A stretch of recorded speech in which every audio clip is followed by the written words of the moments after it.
The letters we never sent. Ayan and Zara had known each other since childhood, growing up in the same neighborhood. Their friendship had been effortless, like the way autumn leaves find their place on the ground. It was never forced, it just happened. They did everything together, riding bicycles on dusty roads, sneaking mangoes from the old orchard, sharing secrets under the giant neem tree. As they grew older, their friendship deepened, but there was always an unspoken line between them. By the time they reached college, life had begun pulling them in different directions. Ayan went to study architecture in Lahore, while Zara pursued literature in Karachi. The distance created silence, and the silence created longing. One day, during his second year at university, Ayan found an old notebook filled with letters he had written to Zara but never sent. Some were about the little things, like how he missed their late-night talks.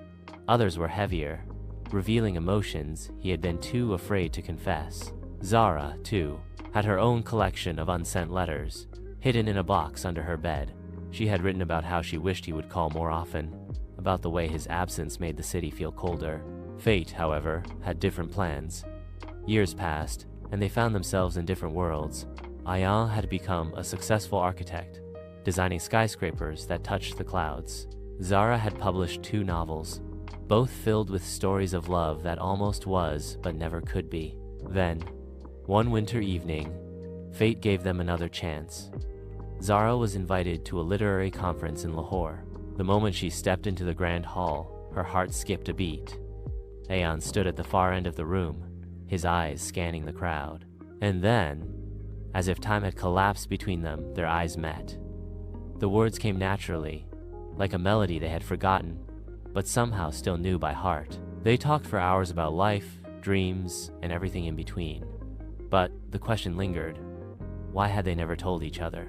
That night, as Zara unpacked, she found the old box of letters.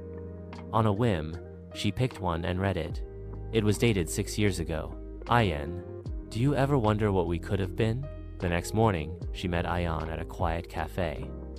With trembling hands, she slid the box across the table. I wrote these, she whispered.